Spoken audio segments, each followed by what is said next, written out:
Hello दोस्तों, मैं Shubham Kumar complete notes trust your self में आपका स्वागत करता हूं। आज हम पढ़ने वाले हैं भूगोल। और भूगोल में आज हम पढ़ने वाले हैं ब्रह्मांड। ब्रह्मांड में हम आज जानेंगे कि हम किस प्रकार से ब्रह्मांड के जो सिद्धांत है, ब्रह्मांड की उत्पत्ति के, उनके बारे में, आकाशगंगा के बारे में, साथ में मंदाकिनी के बारे में, और कुछ हद तक कृष्ण विवर के बारे में, यानी कि ब्लैक होल के बारे में। और सबसे ज़्यादा इंटरेस्टिंग होगा कि हम ये सब जानेंगे कि सारे फिगर के माध्यम से। और लास्ट में हम जानेंगे आज के अपने इस अध्याय में तारों का किस प्रकार से जन्म होता है और किस प्रकार से वे कार्य में कार्यशील रहते हैं। आइए चलते हैं हम आज के अपने इस अध्याय में। तो आइए हम सबसे पहले में आज बात करेंगे ब्रह्मांड के बारे में। तो ब्रह्मांड आखिरकार है क्या? मैं आपको एक छोटी सी अगर डेफिनेशन दे दूं कि ब्रह्मांड है क्या, तो सामान्य रूप से पृथ्वी, ग्रह, उपग्रह, सौरमंडल, तारों एवं आकाशगंगा के सम्मिलित खंड को ब्रह्मांड की संज्ञा दी गई है। साथ के साथ में मैंने इसमें कुछ अलग लिखा हुआ है। तो इसमें लिखा हुआ है ब्रह्मांड ब्रह्मांड आकाशीय पिंड का एक समूह है। यानी कि जो आकाशीय पिंड है, कोई किसी प्रकार के जो पिंड है उनका सारा क्या है, एक आकाशीय पिंड का समूह है। जिसमें आकाशीय पिंड एक निश्चित दूरी पर, एक निश्चित दिशा में और एक निश्चित गति से गतिशील रहते हैं। आप इस फिगर को देख रहे होंगे कि ये छोटे छोटे जो लाइट्स चमक रही हैं, ये भी कहीं ना कहीं एक छोटे छोटे पिंड है, या किसी न किसी प्रकार से अपनी एक निश्चित दूरी पर, ये इससे कुछ निश्चित दूरी पर होगा, ये इससे कुछ निश्चित दूरी पर होगा। तो और ये साथ में क्या है, एक निश्चित अवस्था में भी है और साथ में गतिशील भी है। आगे चलते हैं। तो मैं बता चुका हूँ, ब्रह्मांड के आकाशीय पिंडों में तारे, आकाशगंगा और ग्रह, उपग्रह, उल्कापिंड इत्यादि भी शामिल होते हैं, जिसके कारण इसे पूरा ब्रह्मांड कहा जाता है। अब मैं यहाँ पे एक छोटी सी आकाशगंगा मान लेता हूँ कि ये आकाशगंगा है, और एक छोटा सा ग्रह मान लेता हूँ। इसकी और इसकी जो डिस्टेंस है वो भी अभी जो हमने पीछे डेफिनेशन दिया है वो भी समान है। और जी इसकी और इसकी जो दिशाएं हैं, आप देख रहे होंगे कि ये घूर्णनशील है। तो ये काफ़ी क्या है, इनकी जो गति है वो एक ही दिशा में होंगे, ये किसी न किसी एक निश्चित दिशा में होंगे। चलो आगे चलते हैं। आगे बताएंगे हम जो हमारा ब्रह्मांड के जो अध्ययन को कहते हैं, यानी कि जो इसकी स्टडीज़ की जाती है वो कॉस्मोलॉजी के अंदर की जाती है। और जो इसकी जो खोज की थी वो एक जर्मन दार्शनिक थे, 1730 में उन्होंने सर्वप्रथम कॉस्मोलॉजी शब्द का प्रयोग किया था। वो थे क्रिश्चियन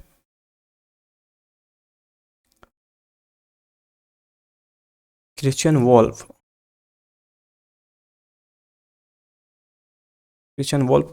ये व्यक्ति थे जिसने सबसे पहले ब्रह्मांड के कॉस्मोलॉजी शब्द की उत्पत्ति का क्या किया था, किसमें कि इसका अध्ययन कॉस्मोलॉजी के अंतर्गत किया जाएगा। ये वो पहले दार्शनिक थे जिन्होंने इसके लिए कॉस्मोलॉजी शब्द का प्रयोग किया था। आगे चलते हैं। जो ब्रह्मांड की उत्पत्ति के जो कुछ सिद्धांत हैं, आइए अब उनके बात करते हैं कि किस प्रकार से ब्रह्मांड की उत्पत्ति हुई है और किस प्रकार से उसके जो सिद्धांत दिए गए हैं वो दिए गए हैं। तो आइए चलते हैं। इसके जो सबसे पहला सिद्धांत है और सबसे प्रसिद्ध सिद्धांत है वह है बिग बैंग थ्योरी का। तो ये थ्योरी जॉर्ज लैमिन्टर द्वारा दी गई थी, और ये जॉर्ज लैमिन्टर का एक आप छोटा सा चित्र देख रहे होंगे यहाँ पर साइड में। तो ये व्यक्ति थे जिन्होंने सबसे पहले में क्या बिग बैंग थ्योरी की परिकल्पना की थी। और साथ में मैं इस बिग बैंग थ्योरी को अगले पेज पे सब कुछ समझाने वाला हूँ। जो दूसरी है वो है स्थिर अवस्था या साम्य अवस्था, यानी कि स्टडी स्टेट थ्योरी। इसे जो दिया था वो दिया था थॉमस गोल्ड और हरमन बॉन्डी ने। ये सिद्धांत यानी कि साम्यवाद का सिद्धांत आएगा कहीं कहीं, या साम्य अवस्था का सिद्धांत आएगा, साम्य अवस्था का सिद्धांत आएगा, स्थिर अवस्था का सिद्धांत आएगा। तो इसमें इसकी जो खोज की थी वो की थी थॉमस गोल्ड और हरमन बॉन्डी ने। आगे का जो है वो है दोलन सिद्धांत या संकुचन सिद्धांत के नाम से भी इसको जाना जाता है। तो जो इसकी खोज की थी वो खोज की थी एलन सैंडेज द्वारा। तो आगे ये 2-3 थ्योरी थी यूनिवर्स की। आगे की कुछ थ्योरी भी है, निहारिका पर है, धोल पर भी है। तो वो अलग अलग थ्योरी समझने दिए जो कि ये सबसे परिचित थ्योरी है, तो मैं इनको ही लेके यहाँ पे आपके सामने आया हूँ। तो चलिएगा अब बात करते हैं बिग बैंग थ्योरी के बारे में। तो बिग बैंग थ्योरी आखिरकार थी क्या? तो आज से माना जाता है कि आज से लगभग 15 वर्ष पूर्व कोई एक कण होगा, हल्का सा, जो आप देख रहे होंगे, एक छोटा सा एक कण होगा, और जो कि इसमें असंभव ऊर्जा को अपने में समाया हुआ था। तो लगभग 15 अरब साल पहले एक विकास का पिंड होगा ये कोई, तो उसमें अग्नि का ये पिंड होगा जिसका निर्माण भारी पदार्थों से हुआ होगा। इसमें अचानक विस्फोट हुआ और ये चारों ओर बिखर गया। यानी कि क्या हुआ, ये इधर को भी गया, कुछ इधर को भी गया। सपोज करो ये जो है आप इसको एक ही साइड से देख रहे हो, यानी कि ये कोई पदार्थ था, ये इस तरीके से देख रहे होंगे, परंतु ये क्या है, ये इस तरीके से है। ये इस तरीके से चारों ओर को फैला हुआ है। तो आप देख रहे होंगे कि यहाँ पर कि इसका जो विस्फोट हुआ वो इसका सबसे पहले में 10 की घात माइनस के सेकंड में ये इतना था, फिर ये प्रोटॉन में बदल गया 10 की घात में, फिर ये धीरे धीरे बढ़ते चले गए और फिर आज ये ऐसी अवस्था हो गई है कि 4 अरब बिलियन पूर्व 4 बिलियन वर्ष पूर्व इसकी अवस्था कुछ ऐसी थी हमारी आकाशगंगाओं के रूप में। तो अब आप समझ गए होंगे थोड़े से कि ये किस प्रकार की इसकी रचना हुई है। आगे चलते हैं, जिसके कारण पिंड बने और चारों दिशाओं में क्या हो गए, फैल गए। जो भी आज भी ये लगातार क्या है, फैलते जा रहे हैं। इनका जो विस्तार है वो लगातार बढ़ता जा रहा है, ये आगे बढ़ते जा रहे हैं चारों ओर से, इधर से भी उधर से भी, यानी कि जिस ओर से भी। तो इसी प्रकार आकाशगंगा का निर्माण होता है, जो भी आज भी असंख्यक पिंडों का समूह है। यानी कि हम कह सकते हैं इसमें ये जो पिंड है ये लगातार छोटे छोटे आप पिंड देख रहे होंगे, इनका जो निर्माण है वो लगातार पल पल पल पर क्या हो रहा है, बढ़ रहा है। कुछ हम पढ़ने वाले हैं, कुछ तारों का निर्माण किस प्रकार होगा उसमें हम सब कुछ बताएंगे, और किस प्रकार से तारों का निर्माण होता है और कितने तारे प्रतिवर्ष बनते हैं और कितने वर्ष नहीं, ये भी बताएंगे। तो जो आगे है, जो ब्रह्मांड में अनुमानतः 100 अरब आकाशगंगाएं हैं। यानी कि क्या कह सकते हैं, जब 100 अरब आकाशगंगाएं हैं तो इनमें तारे कितने होंगे वो भी हम बताएंगे। तो ब्रह्मांड में पाए जाने वाले तारों के जमाव को या पुंज को क्या कहते हैं, आकाशगंगा कहते हैं। ये सपोज कीजिएगा, ये कोई भी इस फिगर में आप देखना, ये कोई पूरा ब्रह्मांड है। इस ब्रह्मांड में मैं इस छोटे से हिस्से को क्या मान लेता हूँ, आकाशगंगा मान लेता हूँ। इसमें भी क्या, ये अरबों क्या है, आकाशगंगा है। यहाँ पे छोटी छोटी सी देख रहे होंगे आप, छोटी छोटी सी आकाशगंगा है, जिनके द्वारा इसे क्या कहा गया है, तारों का जमाव या तारों का पुंज भी कहा गया है, ये ब्रह्मांड की। तो आइए चलते हैं, हम जानते हैं आकाशगंगा के बारे में, और आकाशगंगा के साथ साथ में निहारिका के बारे में हम बता चुके हैं। प्रत्येक आकाशगंगा में लगभग 100 अरब से भी अधिक तारों का जमाव है। यानी कि वहाँ पे क्या था, पिछले पेज पे यहाँ पे आप देख रहे होंगे, यहाँ पे आकाशगंगा का जमाव था, और यहाँ पे क्या है, ब्रह्मांड। आप प्रत्येक आकाशगंगा में 100 अरब से भी अधिक तारों का जमाव है। यानी कि आप ये कोई एक गैलेक्सी है, तो इसमें क्या है, इसमें अरबों तारे हैं। यानी कि एक गैलेक्सी में अरबों तारे हैं। और जो आकाशगंगा में एक केंद्रीय बल्ब होता है, ये देख रहे होंगे आप, ये पूरा एक, ये क्या है, ये इसका कहीं ना कहीं सेंटर है इसका हमारी आकाशगंगा का। तो ये जो आकाशगंगा का सेंटर है, और इसमें क्या गया है, एक 3 घूर्णनशील भुजाएं होती है। ये जो इसका बल्ब है, इसके और ये 3 घूर्णनशील भुजाएं होगी। एक भुजाई हो गई, दूसरी भुजाई हो गई और तीसरी भुजाई हो गई। तो इनके द्वारा ही ये भुजाएं क्या होती है, लगातार गति करती रहती है। तो आगे चलते हैं, यहाँ से आप थोड़ा समझ गए होंगे कि आकाशगंगा किस प्रकार होती है। ये हमारा सूर्य है, तो उस प्रकार भी हम ये देखेंगे अभी आने वाले पेज पर। तो क्या कहते हैं, जो बल्ज के पास में कवासर पाया जाता है। यानी कि जो बल्ज है हमारा, ये पूरा जो बल्ज है, इसमें क्या होता है, बल्ज के पास में कवासर पाया जाता है, जिसके केंद्र में क्या होता है, ब्लैक होल होता है। ब्लैक होल या कृष्ण होल के बारे में हम अंतिम पेज पर पढ़ने वाले हैं। तो उसका जो द्रव्यमान होता है, द्रव्यमान सौर मंडल से 3 गुना अधिक होता है। यानी कि जो इसका कवासर होता है, यानी कि ये जो हमारा सपोज कीजिएगा सूर्य है, और ये हमारा यहाँ से कवासर हो गया, जो इसका जो तापमान या ब्लैक होल हो गया, जो उसका द्रव्यमान होगा सूर्य के द्रव्यमान से 3 गुना अधिक होगा। आगे चलते हैं, ये हम बात करेंगे। तो एक आकाशगंगा के निर्माण की शुरुआत जो होती है हाइड्रोजन गैस के बने विशाल पिंडों के संलयन से होती है। संलयन पिंड यानी कि, और जो परमाणु संलयन होता है, ये सारे परमाणु बम की क्रिया के दौरान भी होते हैं, जिसे निहारिका कहा जाता है। यानी कि क्या कहा गया है, एक आकाशगंगा के निर्माण की शुरुआत हाइड्रोजन गैस से बने विशाल गैसों के संलयन से हुई है, जिसे निहारिका कहा जाता है। तो आप ये एक छोटा सा चित्र देख रहे होंगे, पहले वाला चित्र के समान ही है। तो इसमें भी क्या है, ये हाइड्रोजन गैस से भरी हुई है, और यहाँ पे ये जो है निहारिका का या गैलेक्सी का क्या होता है, निर्माण होता है। ये जो क्रिया होती है, जो संलयन की क्रिया होती है, नाभिकीय विखंडन की क्रिया होती है, नाभिक संलयन की क्रिया है। तो अब बात करते हैं इसके कुछ तथ्यों की। जो एंड्रोमेडा हमारी आकाशगंगा है, हमारी आकाशगंगा के निकट जो सबसे पास की जो आकाशगंगा वो है एंड्रोमेडा ये हमारी सबसे पास की क्या है, आकाशगंगा है। फिर हम बात करते हैं, ये जो आकाशगंगा है 2.2 बिलियन प्रकाश वर्ष की दूरी पर स्थित है। 2.2 बिलियन प्रकाश वर्ष की दूरी पर स्थित ये सबसे पास की क्या है, हमारी आकाशगंगा है। हमारी आकाशगंगा को मंदाकिनी कहा जाता है। जो हमारी आकाशगंगा यानी कि प्रत्येक आकाशगंगा होती है उसमें कुछ ना कुछ आकाशगंगाएं होती है, तो उसको क्या कहा जाता है, उसको हमारी को मंदाकिनी कहा जाता है। जो इसकी आकृति है वह सर्पिलाकार की होती है। अब जो यानी कि सर्पिल के आकार की इसकी जो होगी आकृति होगी हमारी आकाशगंगा की। आगे चलते हैं, बात करेंगे हम मंदाकिनी के बारे में। तो मंदाकिनी के बारे में मैं लिख चुका हूँ, वह आकाशगंगा जिसमें सौरमंडल स्थित है उसे मंदाकिनी कहते हैं। अब हमारा ये हो गया सूर्य, यानी कि इस आसपास का जो सपोज करो ये जो क्षेत्र होगा उसको क्या गया इसने मंदाकिनी कहा गया। इसमें बहुत सारे अलग अलग स्ट्रक्चर होंगे जो कि है। तो यह आकाशगंगा 24 आकाशगंगाओं का एक समूह है। इसमें क्या है, इसमें अलग अलग बहुत सारी आकाशगंगाएं हैं जिसमें कि 24 अलग अलग आकाशगंगाएं हैं जिसमें कि मंदाकिनी भी एक है। तो आगे चलते हैं, जो हमें रात में ये है मिल्की वे क्या है, रात में दिखाई पड़ने वाले तारों का समूह है जो हमारी आकाशगंगा के भाग है। जब आप रात को खुले आसमान में जाते हैं और आसमान की तरफ देखते हैं तो आपको तारे टिमटिमाए देखते हैं, तो जो हमें भाग दिखाई देता है वो उसको क्या बोलते हैं, मिल्की वे या दुग्ध मेघला के नाम से भी ये जानी जाती है।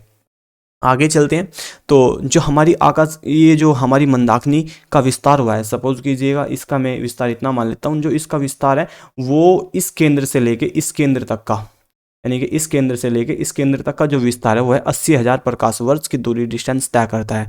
और मंदाकिनी के केंद्र से सूर्य की जो दूरी है, हमारा ये सूर्य है और जो इसका केंद्र है, यानी कि हम इसको थोड़ा सा और बड़ा मान लेते हैं, यानी कि जो इसका सूर्य के केंद्र से इसका जो केंद्र होगा वो कितना है, 32,000 प्रकाश वर्ष की दूरी पर ये स्थित है। तो आगे है, सूर्य हमारी आकाशगंगा की परिक्रमा, यानी कि जो हमारी पूरी आकाशगंगा है उसकी जो परिक्रमा करता है 25 करोड़ वर्षों में करते हैं। और जो सूर्य की गति होती है वो होती है 250 किलोमीटर प्रति सेकंड की गति से सूर्य क्या करते हैं, अपनी रफ्तार से चलते हैं।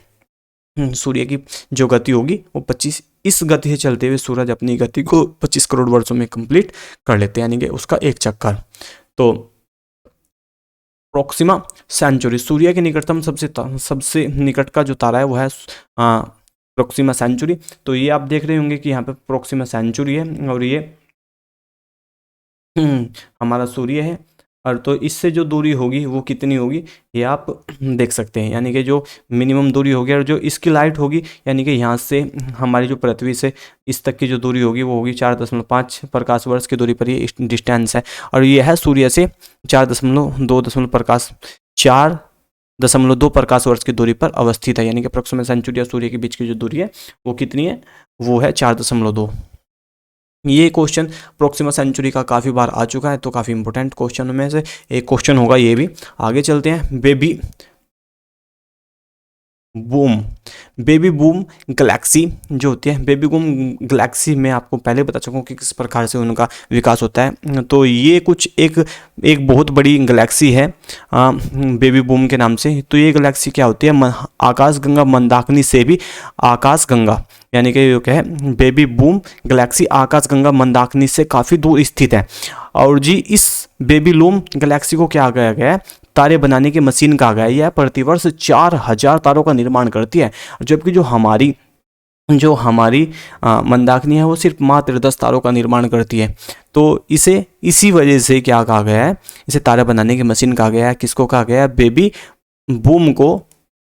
बूम गैलेक्सी को क्या कहा गया है, बेबी बूम गैलेक्सी को तारे बनाने की मशीन कहा गया है, जो कि प्रतिवर्ष कितने तारे बनाती है, लगभग 4000 तारों का निर्माण करती है। वही हमारी पृथ्वी, हमारी मंदाकिनी सिर्फ 10 तारों का निर्माण करती है और वहीं उसके बाद कुछ तारे की मृत्यु भी हो जाती है, उसके बारे में आगे पढ़ने वाले हैं।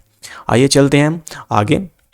तो आगे मंदाकिनी में पाए जाने वाले विशेष प्रकार के तारों, विशेष तारे आकृति में व्यवस्थित होते हैं जिसे तारामंडल कहते हैं। यानी कि हम क्या कह सकते हैं कि बहुत प्रकार के जो तारे होते हैं वे अलग अलग आकृति में होते हैं। जैसे कि हम पीछे कुछ आकृतियाँ देख चुके हैं, वो एक ही आकृति के साथ साथ चलते रहते हैं।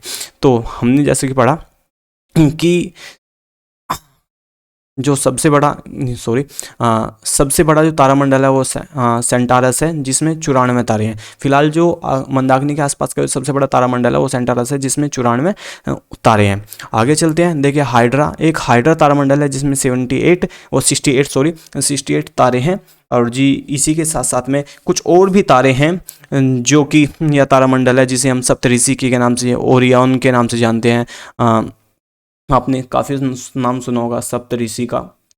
तो ये जो है ये हमारा एक तारामंडल है। सप्तऋषि हो गया, ओरियन हो गया, ओरियन सॉरी ओरियन हो गया, और सिग्नस हो गया,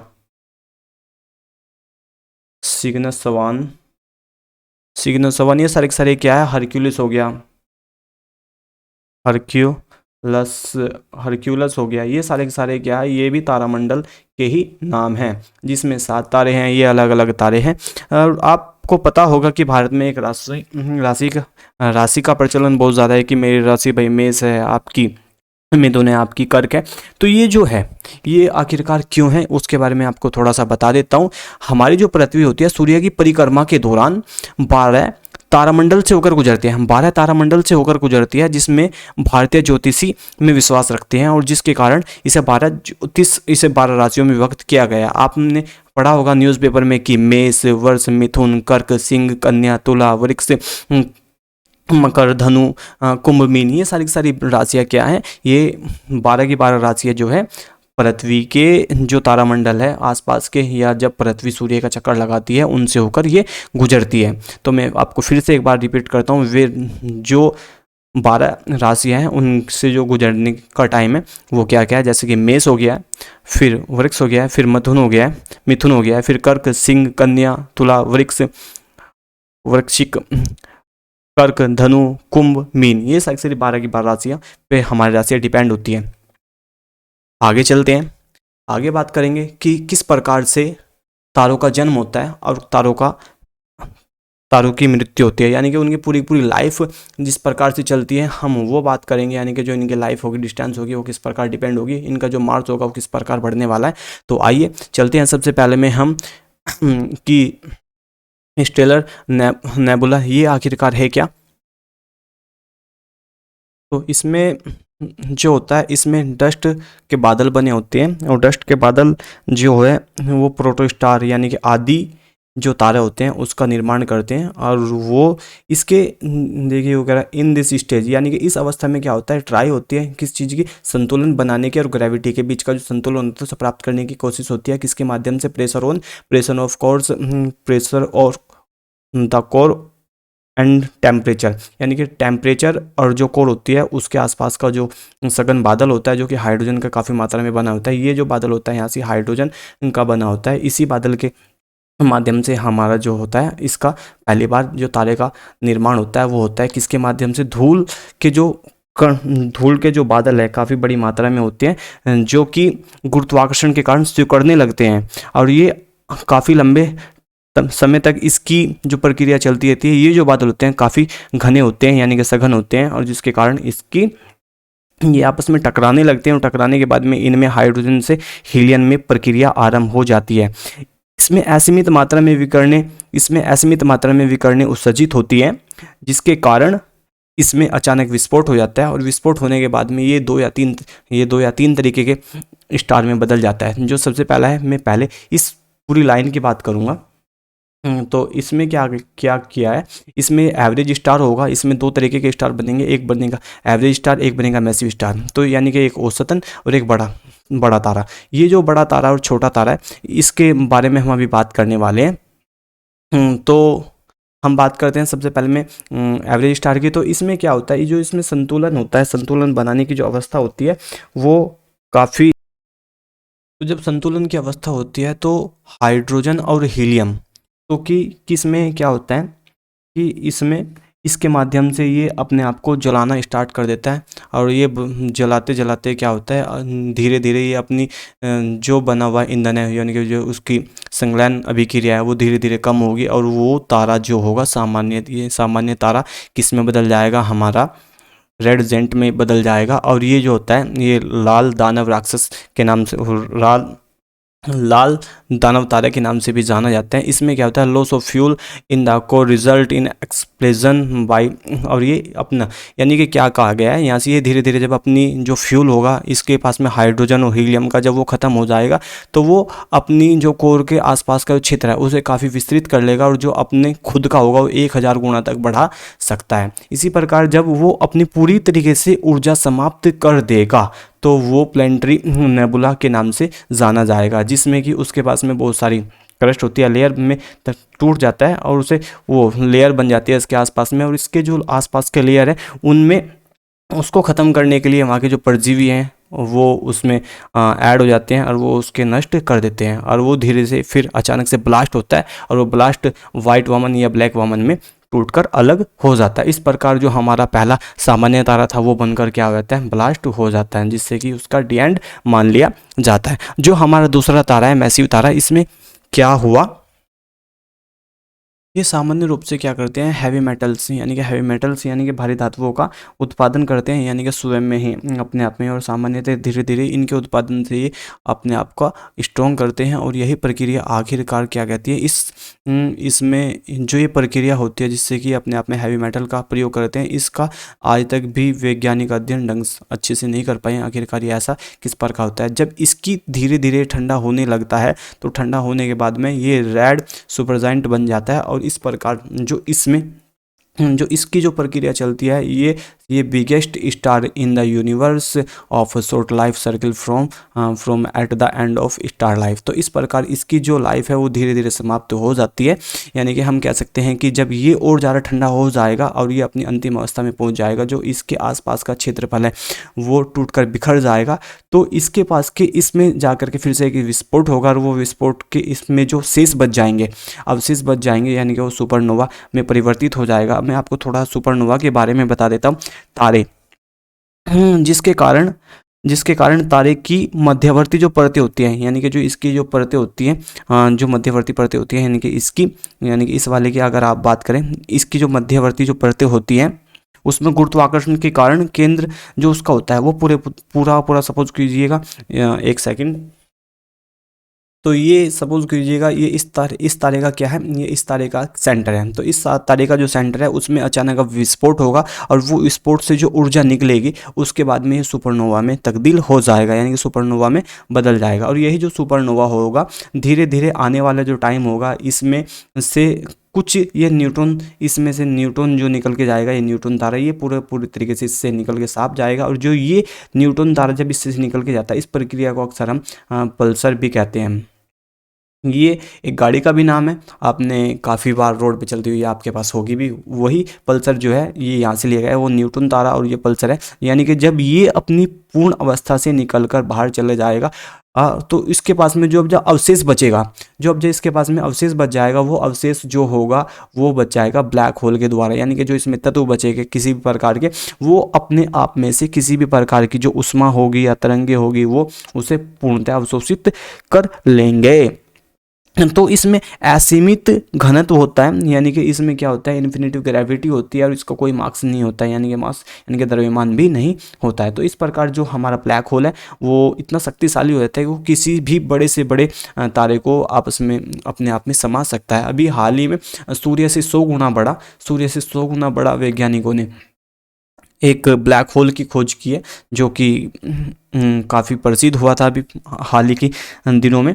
तो इस प्रकार जो है इसका ब्लैक होल का निर्माण होता है। जब अब मैं फिर से एक बार प्रक्रिया दोहरा देता हूँ, तो इससे बनता है, यानी कि जो हमारा स्टेलर नेबुला से तारों का निर्माण होता है हाइड्रोजन के माध्यम से, यहाँ से हाइड्रोजन के माध्यम से, वो हाइड्रोजन क्या होती है, हाइड्रोजन की जो प्रक्रिया होती है वो हाइड्रोजन और हीलियम में बदल जाती है, जिसके कारण यहाँ से लगातार नाभिकीय संलयन की जो अभिक्रिया होती है वो चलती रहती है। फिर वो धीरे धीरे ठंडा होकर के लाल में बदल जाता है, लाल जेंट में बदल जाता है, और जब वो फ्यूल उसका जो अंदर का है वो ख़त्म हो जाता है, तो ये अपने आप की जो कोड है उसको 10,000 गुना तक क्या होता है उसको बढ़ा लेता है। और फिर वो जो फ्यूल होते हैं बची कुची, वो जब पूरे तरीके से उसकी जो एनर्जी है वो ख़त्म हो जाती है, तो उसमें उसकी जो लेयर है उसके लेयर में कुछ कॉम्प्लेक्स वो उसकी जो लेयर है उसमें कुछ तत्व मिल जाते हैं, जिसके कारण या कुछ परजीवी आ जाते हैं, जिसके कारण उसकी जो नष्ट है वो परतें हैं वो ख़त्म हो जाती है। और वो जो परत जब ख़त्म होगी तो वो वाइट यानी कि सफ़ेद वामन में बदल जाएगी या ब्लैक वामन में बदल जाएगी। और जो इसकी दूसरी प्रक्रिया होती है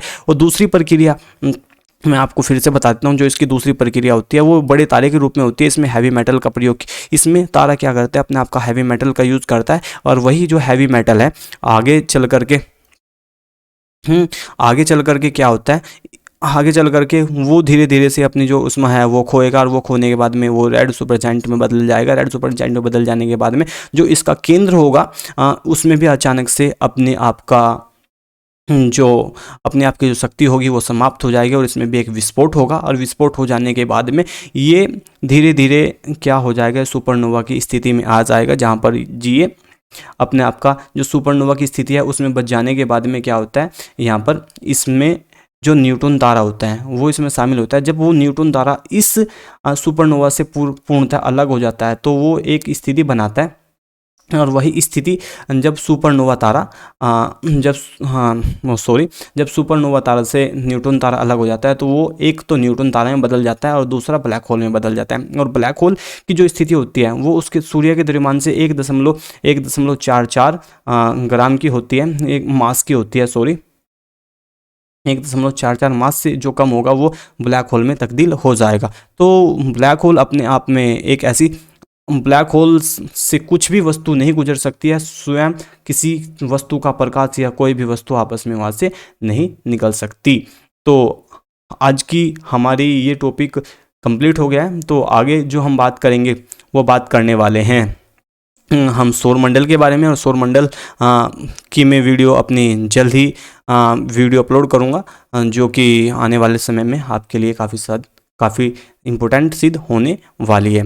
तो मेरी जो ये वीडियो है, मेरी ये ईमेल आईडी, अगर किसी को कुछ मुझसे पर्सनल कहना हो तो मेरी इस ईमेल आईडी पे मुझे कांटेक्ट करके एसएमएस करके कह सकते हैं, या फिर कमेंट करके भी कह सकते हैं। और मेरा जो टेलीग्राम ग्रुप है उसको कंप्लीट नोट्स है, आपको सर्च करने के बाद में कंप्लीट नोट्स मिल जाएगा। हमने इसका जो सिंबल है वो लगा